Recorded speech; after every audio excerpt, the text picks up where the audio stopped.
have two very special guests, Peter and Debbie Dodd, and they are coming from us from Taiwan. What time is it in Taiwan right now? 9 p.m. on Tuesday night. Tuesday night, yes, and it is Monday morning, very early in Arizona, where we are streaming live from as well. So I wanted to go ahead and introduce yourself real quick. I'm Debbie Dodd, and we're missionaries with WorldVenture in Taiwan. And I'm Peter. All right, there we go. All right, so tell me, what hobbies do you have that are not ministry related? We all need a break sometimes from ministry, and our hobbies give us that outlet. So, are your favorite hobbies from both of you? Well, one of my personal core values is restoring the broken. And so I have piles of stuff that need to be fixed. And I enjoy, when I have time, fixing stuff. When I'm not out in my garden working on my mango trees or my roses or the herbs or the mulberry trees, that's what I do. And I like to do cross stitch and to read. Those are my hobbies. I used to do cross stitch. That was fun for a time. I think I still remember how to do that. So tell me about how you came to know Christ.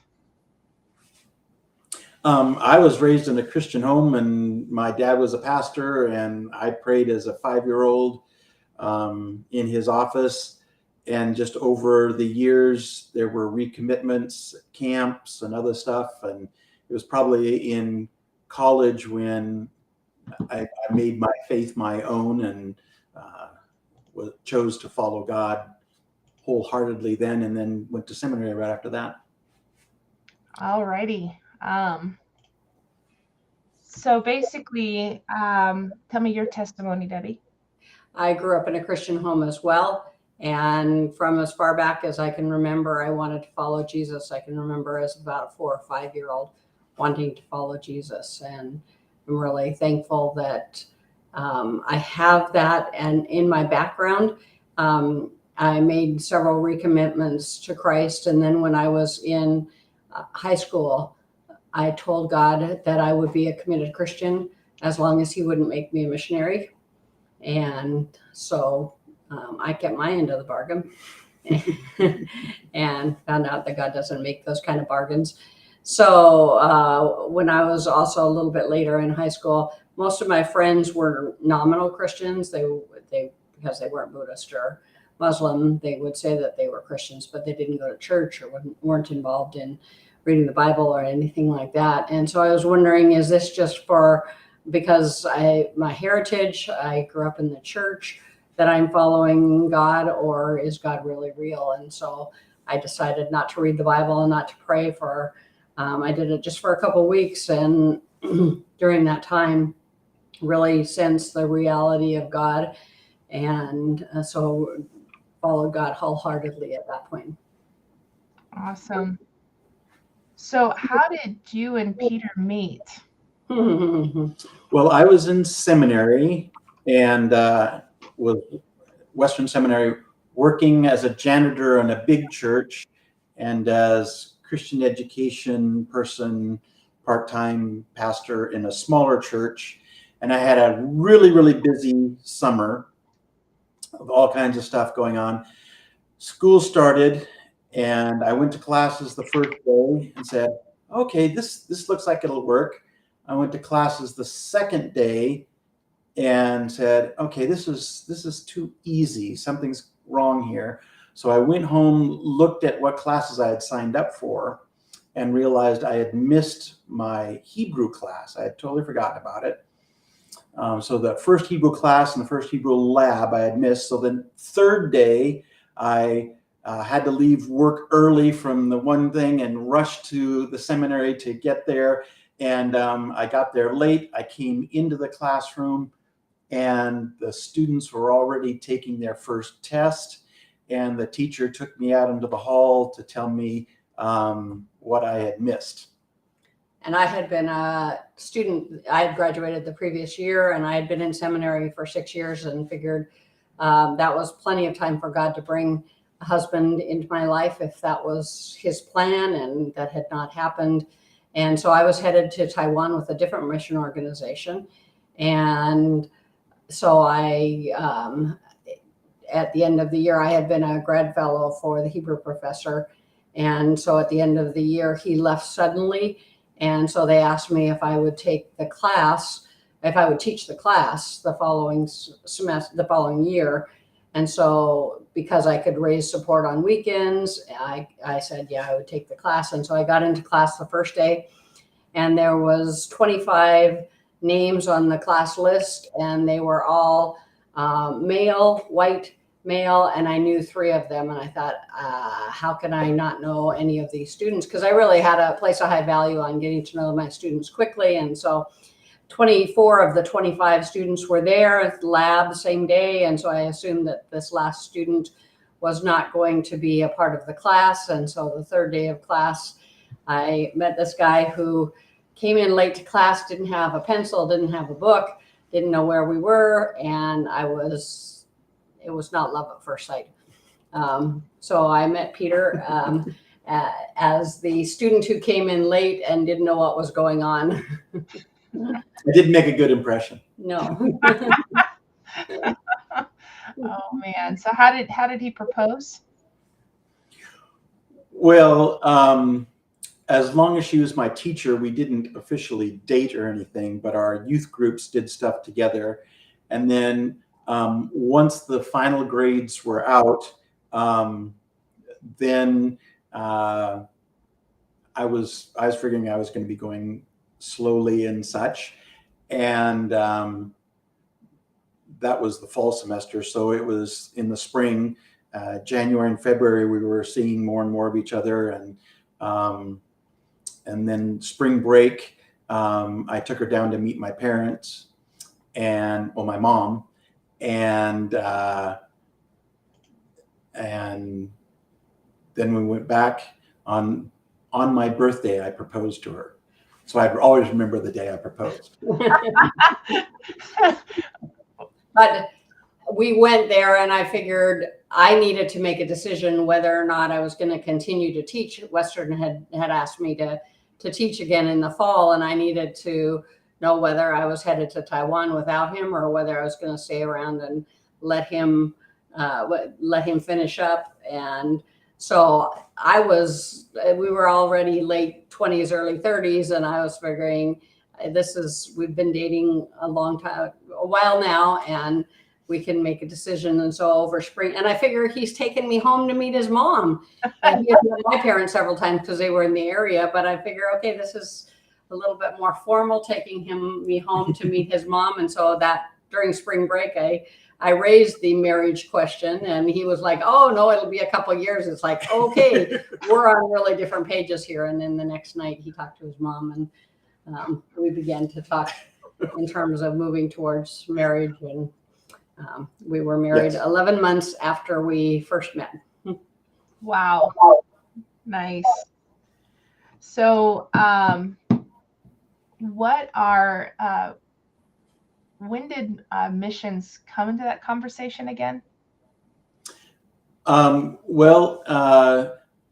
It came up almost the first time that we kind of dated. We had gone out with our youth groups and stuff to our 2 youth groups together at a big youth rally kind of thing. And at one point, they said, okay, gather together with someone next to you and pray about such and such. So Debbie was right there next to me. So gathered together and put my arm around her as we prayed. And then I left my arm there. And then the next morning after we played racquetball, she said we needed to talk. And I had made a commitment when I went to seminary. The church that I was at said, well, there's so many people, so many women especially, who go to seminary and then meet a man, and they sort of forget about God's call on their life. And I said, I am not going to be that person. And so I figure, okay, we've gone from friends where we're hanging out and doing stuff to he put his arm around me and let's have a conversation about, we would say, defining the relationship. That was not a term that was used back then, but let's see where we're going, because I'm headed overseas. And at that point it was Taiwan, but I was willing to be open to other places or other organizations. And so my question about relationship was, I'm headed overseas. What are you doing with your life? Well, was I willing to be a missionary? Yeah. Were you willing to be a missionary? Yeah, you're willing to be a missionary and go somewhere. And for me, it was like, well, I never really thought about it. My impression of missionaries were they walked on water, and I knew I wasn't one of those types. So it's like, yeah, probably not. So I went and talked to our senior pastor, my boss at the church, and asked him whether, I would be eligible to be a missionary. And he wasn't just the senior pastor, he was also the head of the missions department at Western Seminary. And so of course he's going to say yes. But I figured if I was really a negative, he would say, no. But he was really good. He said, some people are called to a place like Taiwan. Some people are called to a people group like the Chinese. And he said, some people are called to serve wherever God takes them. And he said he saw me at church, and before I was on staff, I was, oh, you need a Sunday school teacher? Okay, I'll teach Sunday school. And he said, you're the kind that will, wherever God puts you, you're going to serve. And so I said, okay, but I really don't want to go any place that's hot and humid and has big bugs. and he said, oh, you can get that in Chicago. I said, okay, I guess I can go anywhere. Human has big bugs. Yes. Oh yes. My husband's from Chicago, so he knows. We know about the big bugs there. I only visited, though. Thankfully, didn't live there. If you come to Taiwan, we've got cockroaches as big as your thumb, and it's hot, humid most of the time. So yeah. So on that, let's on that question, why Taiwan with all those big bugs? But why Taiwan? When I had been looking at missions, I had actually served in Palau, Micronesia for 2.5 years after college before going to seminary. And I realized that my gifting is really in terms of training leaders, and that wasn't the place for me. And so I went to seminary pretty open, willing to look, and I really began to look at the Chinese people, partly because 1/4 of the world's population speaks Mandarin. And I figured that way I only have to learn one language in all my lifetime, as opposed to those poor missionaries in Africa who go back and learn a new language every turn. I figured I wasn't that I wouldn't be able to do that. So I began to look at that, and actually had some friends from Taiwan that first year, and they're like, oh, come to Taiwan. It's like, no, not at all. And that was probably actually before Tiananmen Square.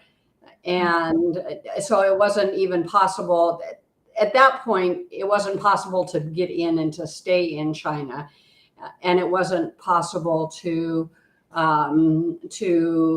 be there long term doing training. Even by the time we went to do training leaders, it was possible to go in and do evangelism undercover, but not really to be training leaders. And I knew that that's where my passion was and my heart was. So that's what initially called me to come to Taiwan and to raise up leaders here in Taiwan to then send to the entire Chinese world. And that's been one of those exciting things. When we initially came, we shared that vision with the Chinese leaders here, with the pastors, and they're like, sort of patted us on the head and said, well, that's nice for you, idealistic young Western missionaries, to come here, but our heart really is to minister to the Taiwanese people. And at that point, the church really wasn't sending missionaries anywhere in the world. The Taiwan church. The Taiwan church wasn't sending missionaries anywhere in the world. And now we've been here 27 years, and almost every pastor that we know has spent some time overseas, and oftentimes just short-term missions, but and much of the Taiwanese church has begun to catch a little bit of a vision for what the part that they can play in God's work around the world. So that's been an exciting thing to see God at work in that way. Awesome. So why WorldVenture? Well, I was going to a conservative Baptist church for 9 months before I was born. And so the Conservative Baptist Foreign Mission Society, I knew of that mission organization. I didn't know the one that Debbie was initially going out with when we met. And so when it was, okay, what organization will we go with? It's like, well, are there others? I was ignorant. I know there's lots, but so we said, well, let's try, and CBFMS was willing to take us on, and so we were appointed under CBFMS and came out to Taiwan under CB International, and now WorldVenture. But we really looked after when I had planned to come out with another mission organization, because I had been a part of a Presbyterian church. And so even though I went to Western Conservative Baptist Seminary, it really wasn't an option to consider WorldVenture at that point. And so when we decided to pursue marriage together, we began to look at where God might be calling us together, and then with what mission organization. And so at that point, we switched over, because WorldVenture at that point had work that we were interested in here, and it just seemed like a natural fit with our backgrounds. Yeah, we looked at places all around the world. Where does God want us to go for a while? And Tiananmen's, the Iron Curtain came down, Russia opened up, and I still had 2 more years of seminary. So we looked at a bunch of stuff, and then we said, okay, well, we'll start heading toward Taiwan and see what happens. And God just opened the doors, and then we're here. Awesome.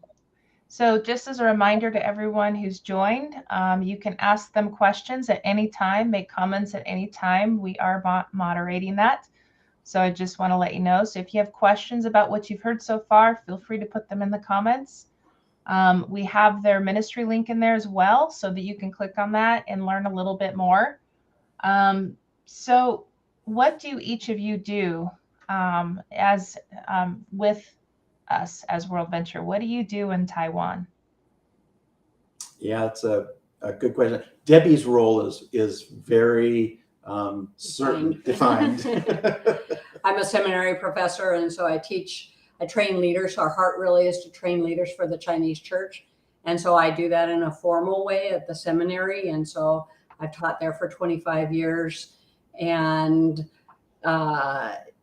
teach Bible and missions class, and then teach original languages. So I teach Greek and Hebrew.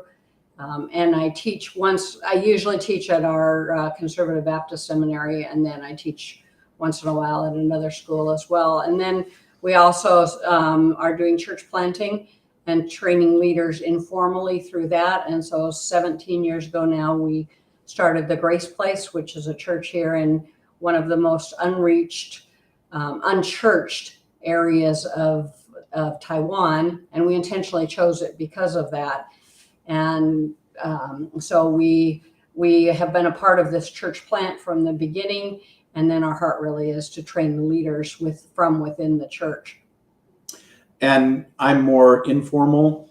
My official title was church planter, and so working with the church or planting the Grace Place, doing what I can to train the leaders in the church. So we started the church with a couple and worked with him, and in 4 years got him ordained, and he was the main pastor and doing that. So enjoying doing that. The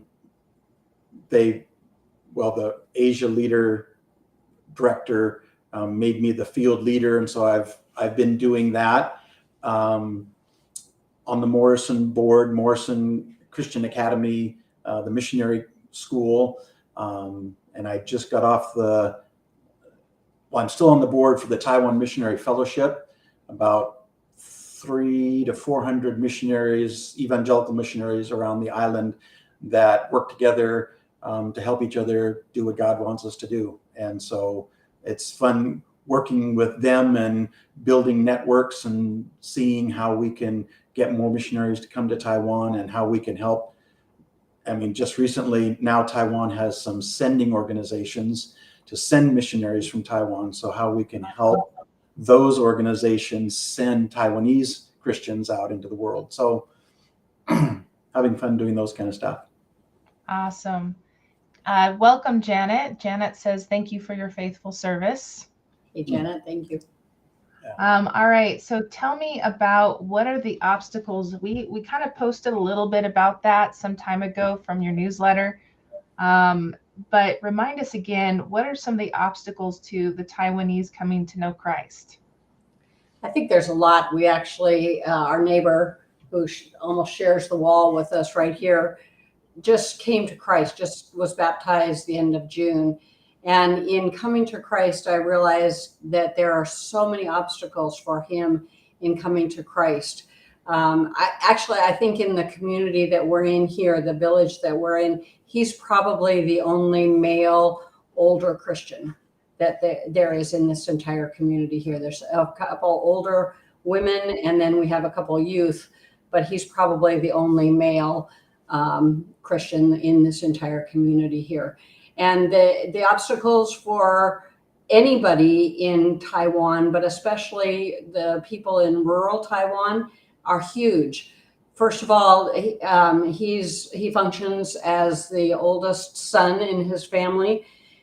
His older brother passed away several years ago, and so the family expects him to worship the ancestors, to take care of meeting the needs of the ancestors. And so I actually think today began Ghost Month here in Taiwan, where that's the festival that lasts for an entire month, and the gates of hell open up, according to their belief.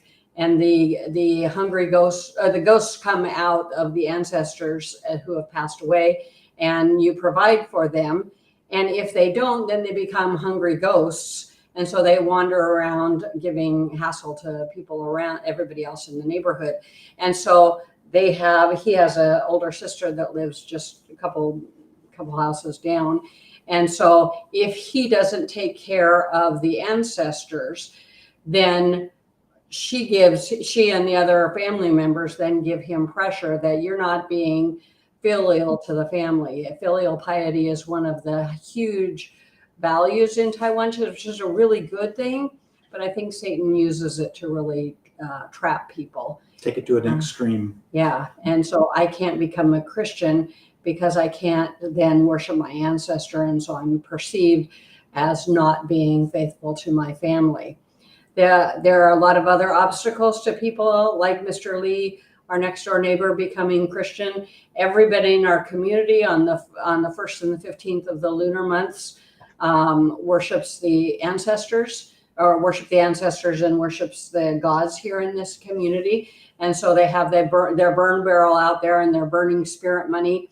And they'll have a table out there in front of their house, and they're providing stuff for the gods. And so if something happens in the community and these Christians, they haven't been worshiping the gods, then it's your fault because you didn't provide for the gods. If we have a flood, or if the crops don't grow or something like that, then there's the pressure that Mr. Lee didn't worship the gods, and so it's his responsibility that all of us are suffering. When he was employed, they would be expected that just as a part of your regular job, that one of the things that you do is to go worship whoever the god is of your business or business sector type thing. And so it would be expected that he would go and participate in that. And again, if he doesn't do that, and if our business loses money this quarter, then you Christians, you're the ones who are responsible for this. We also realized when we just built the house that we're living in here in the first year, we got a tax bill. And the tax bill, For the local township. Yeah, the local, township. And we realized that 95% of our taxes that year went to build a temple that's about a 5-minute walk away. That we obviously had no say in, just like you have no say in where your taxes go. But so there's no idea, no separation of church and state here. And Well, so, there is, but isn't. Yeah, Christian in the state, but not the local Temple. Chinese religion here. So, and then just inertia, I think, is a huge obstacle for people coming to Christ. 70 years ago, when Mr. Lee was young, he grew up in the house next door to us, and he probably went to bed hungry. He wouldn't have even had a bicycle in his family, wouldn't have left the community here. The only entertainment would have been when they do the puppet show in front of the local temples, and he would have grown up that way. Whereas now he has plenty to eat, he can travel, he has a car, he can see the world, he has the world at his cell phone, and so the basic inertia of, I've been worshiping gods all my life, why should I change? Why should I begin to worship Jesus? And I think that is a key, besides just Satan has a hold in this community here. It has a hold in the rural areas of Taiwan. Less than 0.1% are Christians. The average in Taiwan, people say 5 to 8%. I would go with 5%, but that's in the big cities. In the big cities, you get away from the community here. You can go make your own decisions. Whereas the people in here, whatever I do, my neighbors are going to see. They're going by, walking by the streets. They're going to hear what's happening in my houses. They're going to see that Mr. Lee took down his God shelf and are going to say, well, why did you do that? You're not being faithful to your ancestors, and you're not being faithful to the gods here. And so now you're not really a part of our community. And so there's huge obstacles. And so much of community life happens around the temples here as well. They're the ones that put on the feasts. They're the ones who organize travel stuff to go visit the other temples. They take their gods around. They do all sorts of fun activities. And so if Mr. Lee becomes a Christian, then all of that life then is cut off for him, and he's really isolated. And so huge obstacles. I know there are obstacles for people in America coming to Christ as well, but I don't think there's the expectation that a part of your identity is wrapped up in your religion. Yeah. At least not to the same extent. There is maybe in Mormon country, or maybe even in the Bible Belt, but certainly not in the Northwest where we grew up. Yeah. Where I grew up, very individualistic, pioneer, but in Taiwan, you're part of the group. Your family is more important. So you say your family name first, Peter, because your family name is more important than you are. And so you're a part of the group, and to strike out on your own takes huge risk and bravery to go against the grain of everyone else is doing it. Exactly.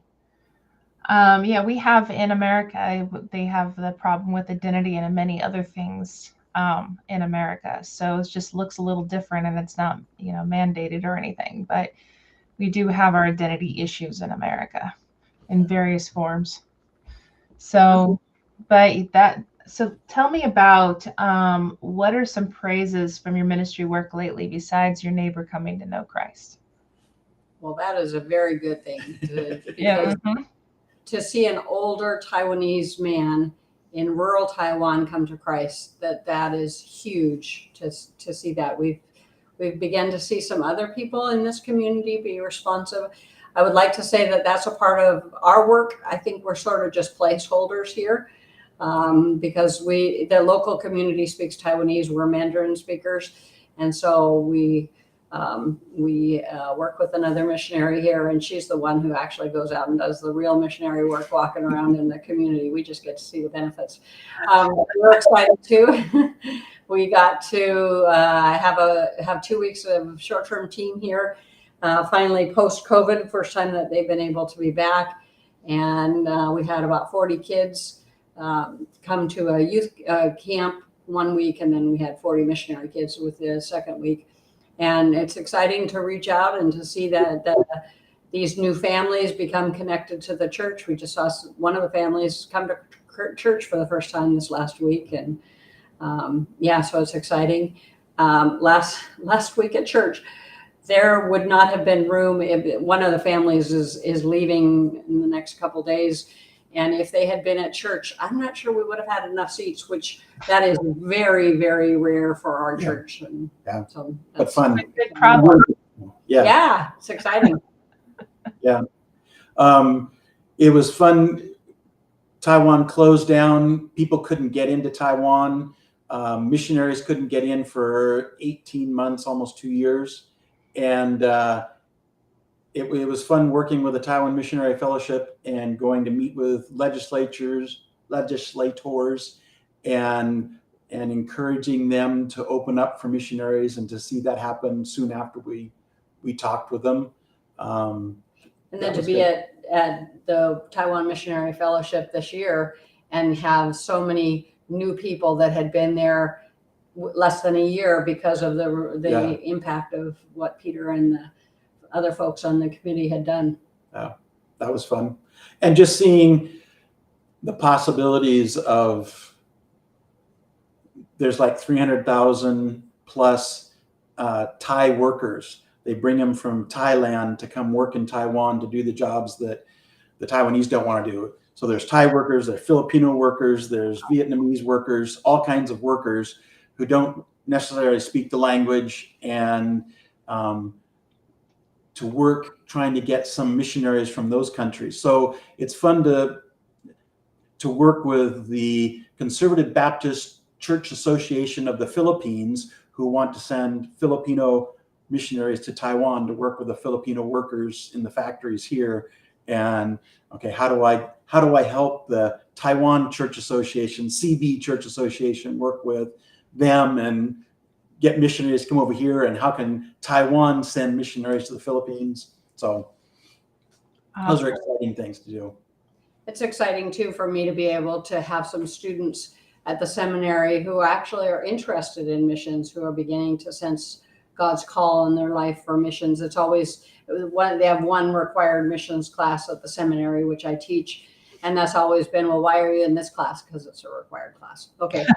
I expect that, but then now I had several students this last semester that are actually thinking about missions to other country, and to be able to challenge them and to impact them, to be able to be more effective in what God may be calling them to do. Awesome.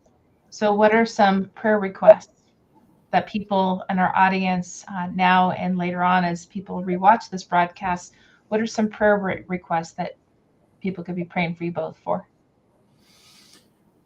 Energy.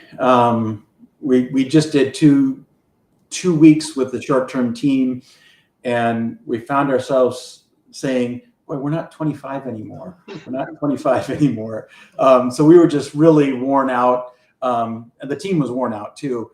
But just energy and being able to see what things does God really want us to do, and what things have we been doing that we should stop doing because it's not really producing what we want it to produce, or what God wants us to do, and just focus on what He wants. So, yeah. I appreciate prayer for us as we help the leadership at the Grace Place, the church that we planted, to be able to help them effectively reach into the community here, to be able to reach the local community both. And there's sort of two communities that we work with. One is upper class Mandarin speakers, and the church is beginning to see some fruit in that community. And then also in the community where we live, which is Taiwanese lower class, working class, retired, a lot of kids, and to help them figure out how to do that, how to effectively reach those areas with the gospel. And part of that, again, it's not an area that we're invested in, but not doing the work of, is what does it look like to be a Christian here in rural Taiwan? I think that's may look different. It certainly doesn't necessarily involve going and sitting in a church service and opening your Bible and listening to somebody preach. That's not Taiwanese at all. And so to help the Taiwanese church think, how do we reach the rural communities? Because nobody's being effective. It doesn't matter what mission organization or church association you're with. Nobody is doing effective ministry in Taiwan in those areas. And so to really figure out how God wants to work in rural areas. And the number of WorldVenture missionaries in Taiwan has been declining, and we got a new couple last year. The Tans came out. That's exciting, but we need more. And just for God to direct them to us, so that folks would be able to come. And it was interesting at the Taiwan Missionary Fellowship conference that we just had 2 weeks ago. And there were a number of people that said, well, we're here in Taiwan now. We were coming through and we just happened to stop. Well, we'll just check it out. And it was just so much fun. There was just something about Taiwan. This is great. And so we're here. And because God just spoke that, hey, this is great. So if people just come out and taste and see, and they'll find out how much fun and how exciting it is to be able to serve in Taiwan, where you can be open about being a Christian and it's not a problem, and people respect it and are willing to listen to you tell about Jesus. So it's fun. Awesome. And for those that are interested in serving in Taiwan, you can simply go to worldventure.com/go to complete a form just to talk to someone. This is not committing to going. This is just to talk to someone. So if you wanted to talk to someone about serving in Taiwan, that's the form you need to fill out. As far as short-term missions, if they wanted to go to Taiwan, who do they contact? Call us. We did the house here, and we've got rooms upstairs and guest rooms, and we enjoy short-term teams. We enjoy couples and folks coming out. We want to help people do what God wants them to do. And over the years, we've had people do a variety of different things, a variety of different times of the year. Mostly see what people are interested in, what hobbies, what skills they have, and come alongside and help out. People are always wanting to learn English. And so if nothing else, you can always teach some English classes and use that to build relationships, because we think that's most important, is building relationships with folks and spending time with folks and getting to know them, and then being able to share your heart with them. And so we actually do have a Pathfinders opportunity to serve with us here. And then there's opportunities to serve, I know at least in Kaohsiung. I don't know in the southern area, in a more urban area.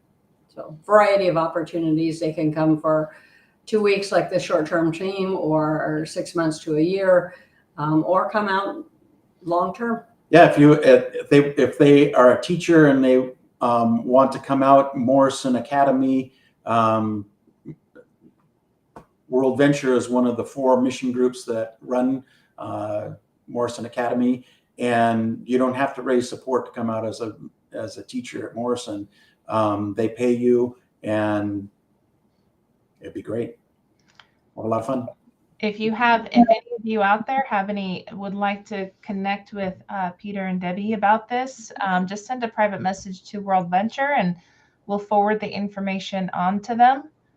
If you can look on our website for most of our opportunities, including Pathfinders, and everything is listed on our website. But the simplest thing to do is just fill out the form on worldventure.com/go to talk to somebody, and they'll help you make all those connections and answer your questions as well.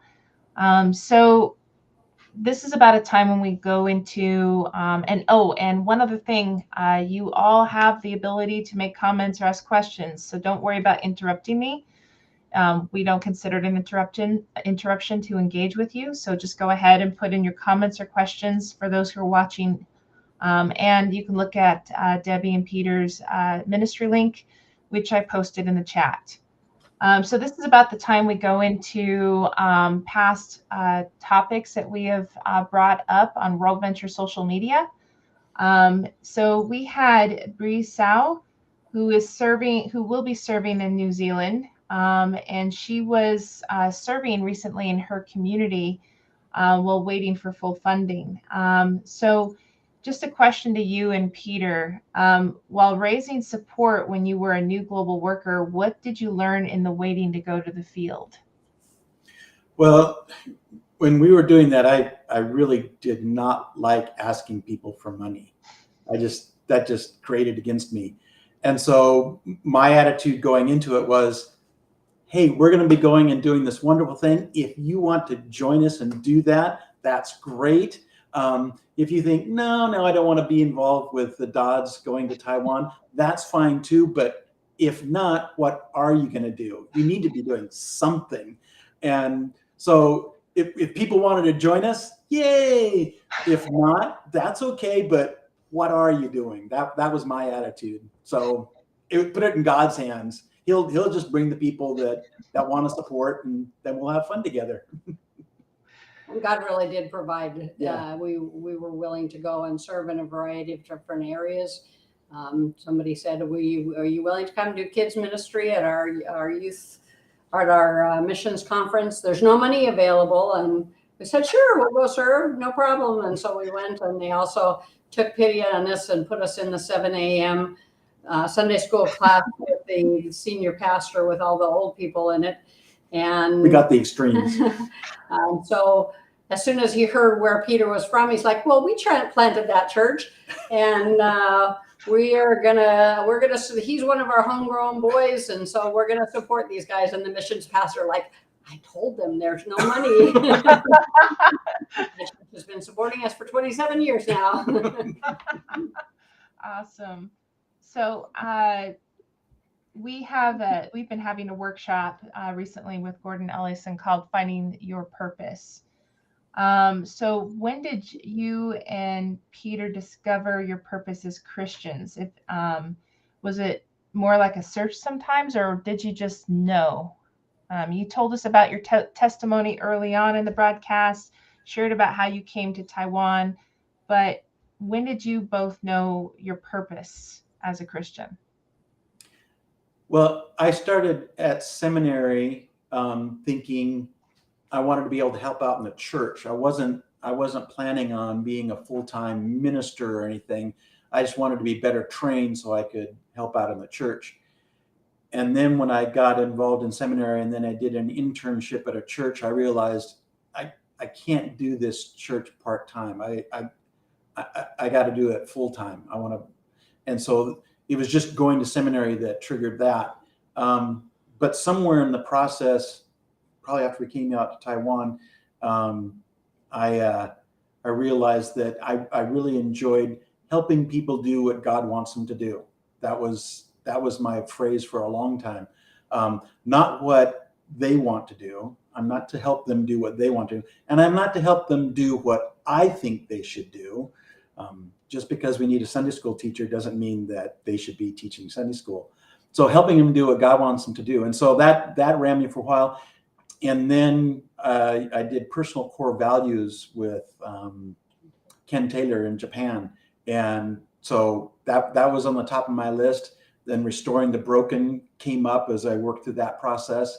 And then a big joyful family is my third big core value. And so having fun together in a big joyful family, that's what I'm all about.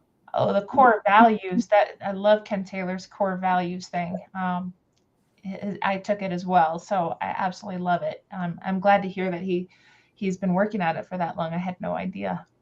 What about you, Debbie? I am a very intentional person, and so it was really easy for me even as a young person to recognize my gifting in terms of teaching. And so I actually went to college get a teaching certificate, and I went, and my first year I got to teach second grade art, and I thought, this is not for me. And so I changed my major and still pursued ministry. And I thought, but I realized I don't like second graders, at least anybody but my own kids, and I don't really like art. So I really know that investing in leaders and helping them to become effective leaders, that's really where my gifting is. And so our ministry verse from the beginning has been 2 Timothy 2:2, where Paul has said to Timothy, take these things that I, Paul, have taught you, Timothy, and then pass that on to reliable people who will not just keep that for themselves, but then will pass that on to others. And so that's what my goal is. I can't win hundreds of people to Christ. I can't even train maybe hundreds of people, but not train as many people as need to be trained to reach the Taiwanese world, or the Chinese world. But my goal really is to invest in a handful of leaders, where then they will have the tools to be able to invest in others, and to be able to invest that then in others, and to really give people a mindset that I don't just keep this for myself, but then I am a leader to be able to bring other people into God's kingdom. And so that's really where my heart has been. And so it was, right out of college, I went and taught at a high school in Palau, Micronesia, and then came back to the seminary with the goal of training leaders, not to be a pastor of a church or anything like that, but to be able to train leaders both formally and informally, to give them a theological view of the world, and to see where their part in God's kingdom purpose, where they fit there. Awesome. So on that mentoring subject, there in certain countries, older people don't mentor younger people. Do you find this to be true in Taiwan? Why or why not? Well, in Taiwan, they do respect older people, and so as we've gotten older, they defer more and more to us, and so there's a respect there. But then, as we play with kids upstairs with the Joy House for at-risk kids, and on Saturday afternoons, it's amazing to see that these kids are just so excited that there are these adults willing to spend time with them, playing games and having fun. And so, there's good relationships being built just by being willing to hang out with people. So awesome. All right. So we had a post from about a North African family, which I found this quote very interesting from them. Through all of this, our global work has been a testimony to Alan and Nayla. He is helping to restore their marriage in a biblically based manner, which is very different from what they know. And so how has your marriage been an example or point of inspiration to other Taiwanese in the area? After our first term in Taiwan, there was a young lady who was part of the young people group, after college kind of work. And as we were getting ready to leave, she told us that she was breaking up with her boyfriend of 7 years. She'd been going out with this guy for 7 years. He wasn't a Christian, but her main reason for breaking up with him was she had been watching our relationship with each other and said, I want somebody who will treat me like Peter treats Debbie. Oh. And it's like, I didn't know they were watching us. So just being, and people are watching and people are picking it up. Yeah, it was after our first term here in Chiayi. As we were interviewing people that we had worked with closely, one of the couples said, "We see in you the biblical values, the biblical model of how, both in terms of marriage and in parenting, that is really different from what we see in most Taiwanese. That you put into life the biblical values that God has designed, and we don't see a lot of those values in Taiwan marriages." So that's been an encouragement to us to be able to see that people are looking and noticing something different, not just because you're the strange foreigners, but because Jesus is in our lives. And so we want to model that. We want to demonstrate that in our family life, in our marriage, and in our parenting. And the couple we worked with initially to start the Grace Place, they modeled a lot of their marriage off after us because we were a few years ahead of them. Well, their next door neighbors were having marital difficulties, and our coworkers had a chance to share some with them, and their comment to our coworkers were, "How come we never hear you screaming at each other like you hear us screaming at each other at times?" And so that was a way of sharing the gospel. They started coming to church, they were saved, and now they are our coworkers at the Grace Place, and the other couple has gone to another church in the States. But our current coworkers is the pastor of the church, because in a large part they saw what a healthy marriage was like and said, we want to know why, and it was God. Awesome. So if you have any questions, now's the time. We're about to wrap up. If you have any questions or comments, put them in the chat now. If you watch this when it's not live anymore and you have questions, your questions and comments will be forwarded to Peter and Debbie. But now's your chance if you'd like an immediate answer. As a reminder as well, don't forget, if you are thinking about serving in Taiwan and want to talk to someone, you must fill out the form, worldventure.com/go, so that someone can be in contact with you. And as well as, you can feel free to send us your contact information via private message if you want Peter and Debbie to talk to you as well. So if there's not any questions, Peter and Debbie, stay on a little bit. And thank you for joining us today. It was awesome, as usual. Your updates that you allow us to share on WorldVenture social media, which you can go back, everyone, if you'd like to look at, just do a search on our page. You'll be able to find their posts, and you can learn a little bit. And if you'd like to be on their newsletter, make sure you private message us your email, and I can forward that on to them. So thank you, Peter and Debbie, for joining us. Thank you.